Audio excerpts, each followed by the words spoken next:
wala ako sinabi kahapon na BBM Nagsabi niya si resign. VP Sara Yes, kahapon. Ko yan Wala po kayong sinabi ever sinabi. Maliwanag yung sinabi, na- nandun ka rin, GMA kahapon.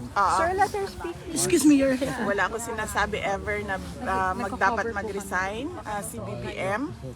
Ang sinabi ko lang kahapon, sabi ko kung nananawagan kayo ng BBM resign, bigyan nyo ng rason kung bakit yan ang panawagan ninyo sa kanila.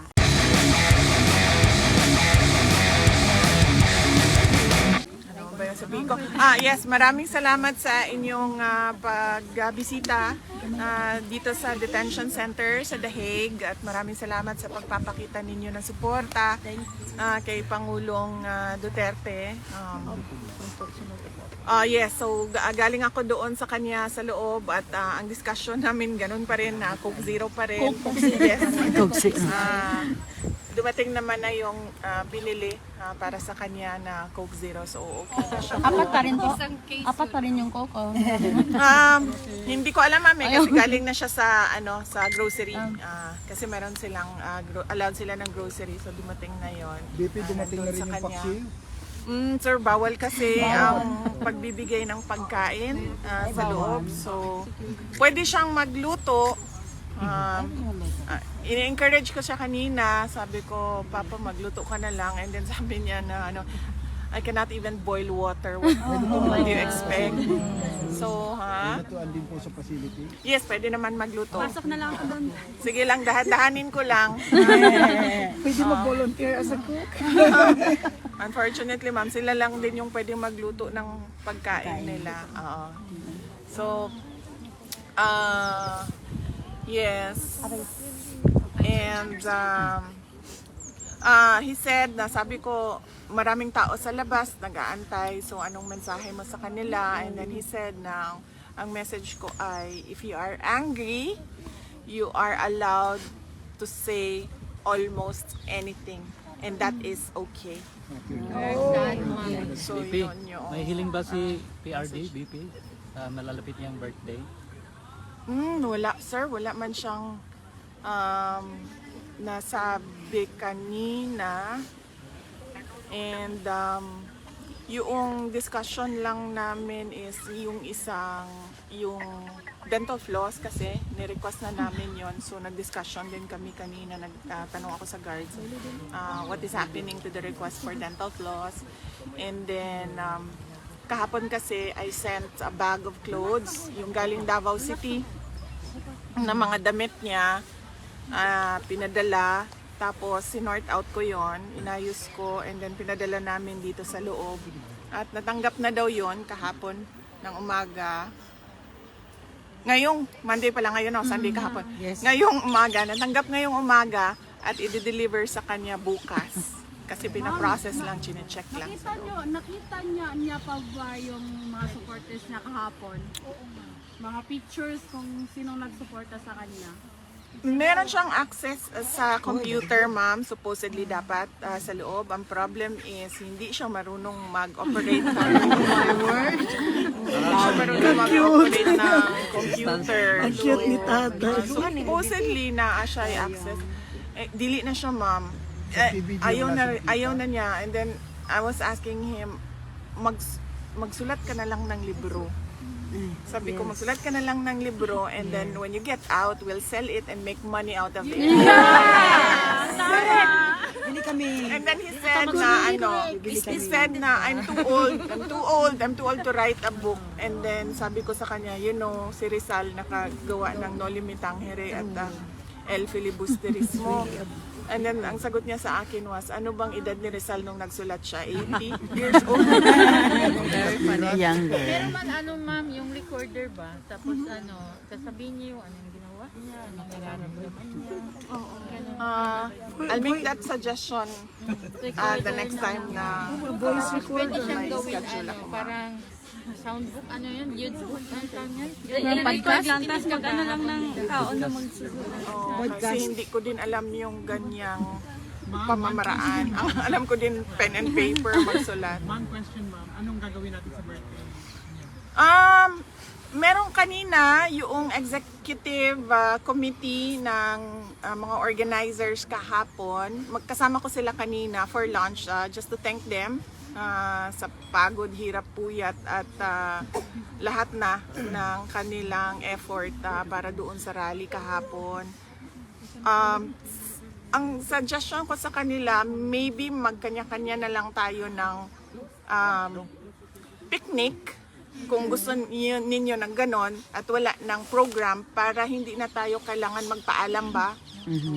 Kasi it's not a rally, it's not a protest, it's just a birthday picnic, and then you can gather kung ano yung grupo ninyo, kayo yung magsama, kung ano yung grupo nila, sila din yung magsama, and then mag table hopping na lang siguro yung mga tao, pagalingan na at pasarapan ng pagkain. No? Pupuntahan niyo po Sa Bulag, ma'am? Sinabihan ko sila, ma'am. Sabi ko, just let me know kung anong plans ninyo, anong gusto ninyong gawin. Kasi sa 28 naman, ang nakaschedule na bumisita is yung sister ko, si Veronica, tsaka yung mother niya, si Shelito. So I'll be free that day, whatever that you want to do on How about your Will you be mother? still here, ma'am? How about your mother? When is she On coming? his birthday? She's arriving. Alam ba darating? Hindi ko na maalala. Kailan darating mama ko? Darating 28 or 29? On the birthday, ma'am. Yes, oo. Pero kayo po, anong plans nyo for the birthday? I mean, pwede bang dalahan ng cake o ano ba? Yung family ninyo? Well, kasi dahil limited lang yung time ni Shelito na makastay dito dahil meron siyang mga negosyo na kailangan asikasuhin. Hindi niya pwedeng pabayaan yung hanap buhay niya. At si Veronica naman ay nag-aaral, so kailangan din niyang umuwi. Hindi siya pwedeng magtagal ng absent. Limited yung time nila, so lahat ng time na pwedeng ibigay sa kanila, binigay sa kanila lahat. So kahit yung birthday, binigay sa kanila yung schedule, yung time na pumasok sa loob. So Ikaw, VP, anong plano mo Schedule for ko kayo sa his Friday. birthday? wala ako schedule sa kanya sa Friday. After na As lang. I said, binigay namin, kasi allowed lang siya ng 2 visits a day. So one lawyer visit, and then one family visit. So the day after ka na lang, VP, or before? Wala akong wala ako, binigay ko lahat ng schedule kay Shelito at Veronica. Napag-usapan naman namin yon, and we all agreed na ganun yung gagawin. Nasa kanila lahat habang sila ay nandito dahil limited yung time nila as compared to sa akin.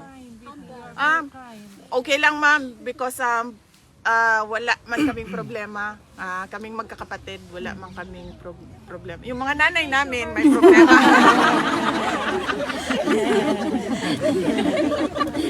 Pero kaming magkakapatid, you should see our group chat. Kaming 4 na magkakapatid. So fun. Oh, we love you, baby. BP, may pupunta. How long you gonna stay? Just until I get all the lawyers appointed by the court. They need to be vetted, cleared by the court, and once they're all appointed, then I can come and go already. VP, ganun pa rin ba yung tinatanong ni former president? Yung timeline, yung legal strategy, is he very much involved pa rin? You have to ask the lawyer, no, kung ano yung mga napag-usapan nila with regard to sa legal part. Pero sa'yo, ganun pa rin ang mga tinatanong. Meron siyang na-mention kanina about the same rin, yes, kung ano yung process, ano yung pagkasunod-sunod na kailangan gawin. Vicky, meron po kayong binanggit yesterday na ang pangamba niyo para sa dad niyo kapag bumalik siya ay baka magaya kay Ninoy Aquino. Meron po bang mga threats? Ano po yung basis or context po nitong binanggit po ninyo dun sa malawakang gathering? Meron po bang mga nare-receive na death threats sa kanya? Or how serious is this possibly na magkaroon kayo ng pangamba? Ang binabasihan lang natin is kung ano yung nangyari noon. Nakita naman natin yung nangyari noon. Hindi naman na mabura kung ano yung nangyari sa kaysaysayan. At ito ay nagpapakita kung ano yung kapasidad or capacity nila to do these kinds of things. Including that extraordinary rendition where they took the former president from Philippine soil and brought him to The Hague, Nila ma'am? ICC. Nila, Nila, yes. meaning... The administration nila. The administration. May reaction May na kasi yung reaction yata Malacanang yung mga sinasabi po nila na hindi raw po ganun yung sitwasyon, and as a matter of fact, ang dinescribe daw po dati ni former president ang sarili niya na kahalintulad ni Hitler and not Ninoy. Hindi naman si dating Pangulong Rodrigo Duterte ang nagsasabi na magiging Ninoy siya, Aquino. Ang nagsabi nun ako at hindi si Pangulong Duterte. Those were my fears for the life of my father based on among tatay. Let me be clear that President Duterte wants to go wants to go back. So even if he would be safer here, yun pa rin, kasi kayo po may pangamba kayo na kapag umuwi siya, baka may mangyari sa kanyang masama.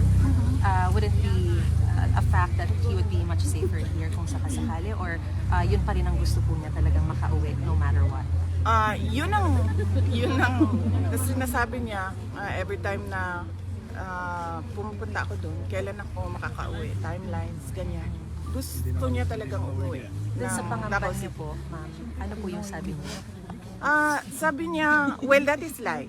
Yan, lagi sinasabi niya. That is life, so be it. He did say that noong Sabado. So, yun. Hindi naman niya pangamba yun. Kasi lagi naman niya sinasabi, alam niyo, matanda na ako, tapos na ako sa lahat ng kailangan ko gawin. Except that, sabi niya, I'm running for mayor and I want my term, this term, na matuloy na mag-mayor ng Davao City.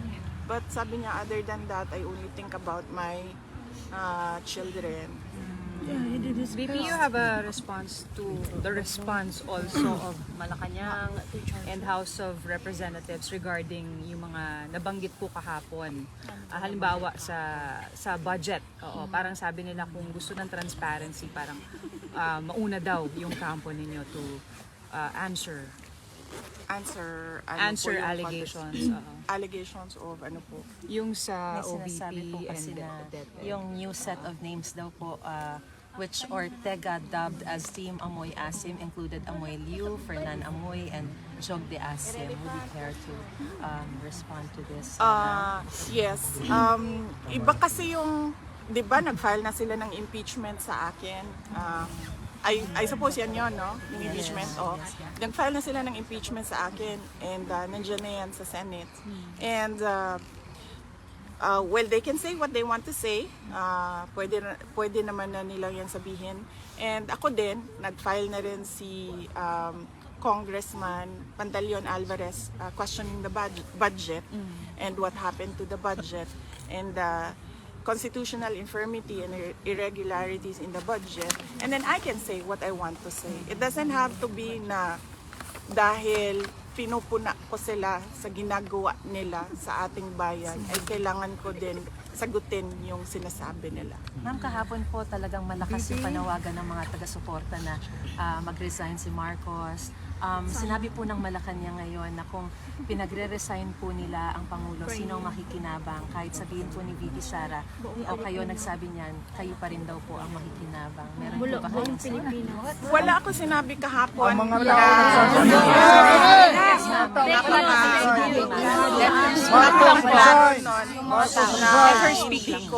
hindi ko siya wala ako sinabi kahapon na BBM Nagsabi niya si resign. VP Sara Yes, Hindi kahapon. ko yan Wala po kayong sinabi ever ganun. sinabi. Maliwanag yung sinabi, na- nandun ka rin, GMA kahapon.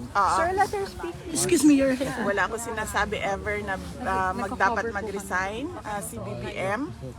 Ang sinabi ko lang kahapon, sabi ko kung nananawagan kayo ng BBM resign, bigyan nyo ng rason kung bakit yan ang panawagan ninyo sa kanila. And then I gave them examples. It was very clear. I gave them, well yan, ayan, may example po dito. Hindi namin naiintindihan yung sinasabi niya. Kasi Wala kaming sinabi ni Daming VP. anomalya. Magpadami ang criminals sa mga drug addict. So, yun lang naman ang sinabi ko. Sabi ko sa mga tao, pag nanawagan kayo ng BBM resign, dapat sabihin ninyo kung bakit. Para naiintindihan ng mga nakikinig, bakit ba tayo nananawagan Wala ng po kami resign? nakikita VP, how are you managing yung case ng father ninyo, tapos yung may impeachment pa kayo? How are you managing everything? Or how do you plan to manage? Well, yes, okay naman na yung sa impeachment kasi before nangyari yung extraordinary rendition o pagkuha kay Pangulo doon sa Pilipinas, nabuo na yung team ng impeachment. So, on that point, okay na sila and they're preparing for trial. Ang dito lang kasi sa ICC, hindi pa mabuo yung team kasi we're waiting for papers for other lawyers. So, yun yung kailangan ko matapos. And then, kailangan ko ma-introduce yung lawyer in charge for PRD inside and the outside world doon sa mga kapatid ko and sa kay Shelito para pwede na akong bumalik sa Pilipinas and then pumunta na lang dito kapag kailangan. May Filipino lawyer VP? na po kayo napili? Wala pa ma'am, wala pa pong Filipino lawyers ngayon. Yun ay ginagawaan pa ng shortlist sa ngayon. Ma'am, meron din po kayong VP, on the binanggit lighter kahapon na side, nasabi can we niyo invite don't you have for a a country dinner? in 2020. We'll see each other siguro ma'am if you'll prepare an activity sa 28 sa Friday po. Going home na po bukas. Ay! Going... Opo. Can we give this to PRRD? Taga saan kayo ma'am? Samal Davao. This one I want to give him this one. Pwede siya ma'am. Dito na lang Ulog, para ma'am. makita niya tanan among rally and kahapon po makita niya tanan ang mga nag-rally para sa yan. Yes ma'am, pwede din. VP, Asa din mo? Taga saan Taga kayo? Belfast. Okay. Regards, mini worship. May tanong yata. Sermons. Sir. ganihang nakadawat og bomb threat ang OBP. Yes, sir. Basta ang Meron na po kaming standard operating procedures kapag merong mga ganito, bomb threats in the office, and they did exactly that kung ano yung sistema. Nag-evacuation po kami ng aming mga employees at iniimbestigahan din namin yung nagsabi na nakatanggap siya ng bomb threat. Did they call you about it po nung Yes ma'am, nangyayari? kaninang umaga. Wala Nag-usap naman pong kami. napahamak or ano. Wala namang walang napahamak pero nakwento sa akin na merong nag-a-apply kanina sa Office of the Vice President at nasali siya doon sa evacuation and then nag-back out na daw. Sabi niya ayaw ko na magtrabaho sa OVP. So, yun lang. Ma'am, sorry, clarify ko lang po kasi kahapon din po sa speech niyo ma'am, may sinabi po kayo na pinatatakbo kayo ng mga tao but we may not have a country anymore in 2028. Yes. Ano po kaya ma'am yung context po nitong no more country in 2028? Ano po yung analogy? Well, lugmok na tayo sa kahirapan because at this point, we should be working our way up but it seems that we are working to go to the dumpster. No? As I said noon, we are on this road to perdition. Sinabi ko na yan noon. Sa totoo lang, somehow walang nakikitang hope yung mga tao dahil wala din silang nakikita mula sa Walang project. gobyerno. But what's your decision? So, I mean, I know it's so early, pero parang 50-50 ba? O ano? It's, What will be the factors? It's really too early, ma'am, sa ngayon. Ma'am, sa kanila, sa inyo nila nakikita yung pag-asa. So would you would you agree? I mean, pagbibigyan niyo po ba yun kung yun ang magiging panawagan nila? Yes, Ang pagtakbo kasi, ma'am, kailangan ka manalo. So, kailangan mo paniguraduhin na kapag tumakbo ka ay mananalo ka because otherwise that will be hopeless case. Wala na yung pag-asa, no? So, mahirap paasahin ang mga tao tapos alam mo namang hindi ka magtatagumpay sa kandidatura mo. So, kailangan paniguraduhin na mananalo para nabibigay yung expectation ng mga tao. Meron po kayong guarantee sa kanila as to when you can truly say na sa kanila kung ano yung decision?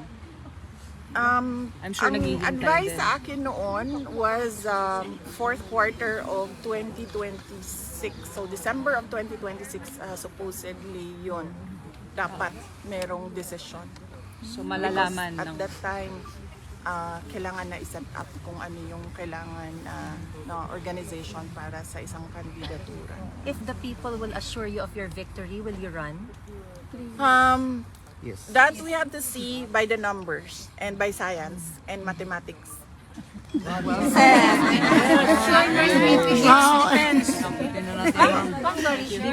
Pwede matanong na rin po kayo kasi si Senator Amy, ini-skip na po niya yung mga political sorties ng alyansa, yung alyansa ni Pangulong Marcos. And as a matter of fact, the President is just now endorsing 11, not including Amy. Siyempre, before po, magkaibigan po kayo. Meron po ba kayong... will you adopt her? Will you adopt her? Well, wala naman kasi ako. Wala akong senator slate for this election. Yung Ang kapit ng Duterte. yung merong senator slate is si Pangulong Rodrigo Duterte. And it's sad that this happened to Senator Amy Marcos. Pero I truly appreciate the fact that she opened a Senate inquiry on the illegal arrests of President Duterte. So, on that point, nagpapasalamat ako dahil napapag-usapan siya sa loob ng gobyerno, hindi lang sa amin dito sa labas na nagrarally. So there's a possibility that she will be adopted by the camp or the alliance of Duterte? Hindi ko po masagot yan kasi ang slate po ay under President Rodrigo Duterte. And before siya pumasok doon, before he was silenced, nasabi niya ata sa mga tao, it's 6 candidates of PDP plus 4 guest candidates. So, sino nga ba yun? So sa kanya yung decision talaga. Yes, ma'am. Kasi wala naman akong senator slate ngayong election na ito. Hindi ako sumali. Alright. Ang Iceland, kamusta na? Okay lang po. Ikaw yung hinihintay namin. Nag-rally kami. Huwag ka dyan man kasi yung double chin ko nakikita sa akin. Take picture. Daghang salamat sa mga Cagayan de Oro Yes! teachers. Daghang Machada, salamat Cagayan. sa inyong serbisyo sa ato ang kabataan. Mahinungdanon ang inyong trabaho tungod kay dako kaayo ni siya og epekto sa kaugmaon sa ato ang nasod. Mabuhay kayo. May God bless you. Ano mo naman yung Sa Sweden kasi po, dami talaga ng supporter. may rally sa Sweden po ngayong March 28. Sige ma'am, ano sasabihin ko ma'am? Iceland. Sa Iceland supporter. Okay. Yung mga Duterte supporter. Sa lahat ng mga kababayan namin sa Iceland, maraming salamat sa inyong suporta kay dating Pangulong Rodrigo Duterte at maraming salamat sa inyong mga dasal. Napakahalaga nito at napakalaking tulong nito. Mag-ingat kayong lahat dyan sa Iceland at baka kayo ay maslide sa ice. Also in Belfast. Mabuhay kayo. May God bless you. Danang City Cebu. Duterte sa Danang. I am Mr. Erwin. I am the Vice President of Maisog Croatia. And we will be having May our... flight ngayon, sir, no? Yes, dapat na. Late na ko maminday. Yakap Dito. So, Okay, kanang mangayo ko message lang nimo para sa Maisog Croatia maminday. If tugutan ko nimo. Okay. Apil na lang po ng US, ma'am. Shoutout kami Danang City Cebu from Mr. Others. Okay, 1, 2, 3. Sa lahat ng members ng Maisog Croatia at sa lahat ng mga kababayan namin sa Croatia. Unang-una, nagpapasalamat ako sa patuloy ninyo na suporta kay Pangulong Rodrigo Duterte. Patuloy ninyo na suporta sa akin at sa aking opisina, ang tanggapan ng pangalawang Pangulo ng Republika ng Pilipinas. At nagpapasalamat ako sa inyong dasal, sa inyong mga sulat, at sa inyong pagpapakita ng suporta at pagmamahal sa aming pamilya at lalong-lalo na kay Pangulong Duterte na nasa loob ng ICC detention. Mabuhay kayong lahat. May God bless. Ma'am, Mindanao Di din ka daw makato, dito. ma'am? Karong 30? March 30? No, sir. Nandito pa ako. 5:30 because antayin ko yung pagbalik ng isang lawyer, sir. Okay. Mindanao daw. Yes, yes. Danao City. Danao pala. Salamat po. Yes, ma'am. Message daw kayo. Message Danao City, Cebu. Yes, daghang salamat sa amo ang mga kaigsuunan dinha sa Danao City, Cebu. Kay balo natakin sa ang ato ang iboto nato ang mga kandidato ni President Rodrigo Duterte o vote straight sa mga kandidato ni Pangulong Rodrigo Duterte. O magpasalamat mi sa inyong ang padayon ng kumpiyansa, suporta o pagsalig sa akua o kay President Rodrigo Duterte. Sa buong mundo. Mga kababayan sa buong mundo, maraming salamat sa inyong pagpapakita ng pagmamahal kay dating Pangulong Rodrigo Duterte. Maraming salamat sa inyong pagdarasal na siya ay maiuwi sa Davao City, Philippines at the soonest possible time. At maraming salamat sa inyong pagpapakita ng suporta para sa aming pamilya at sa aming pinagdadaanan ngayon. Patuloy nating mahalin ang ating bayan, patuloy nating ipaglaban ang tamang governance sa ating bayan. At kayo ay mag-ingat kung saan man kayo naparte sa mundo at lagi kayong magdasal. May God bless you all. Thank you. Salamat kayo.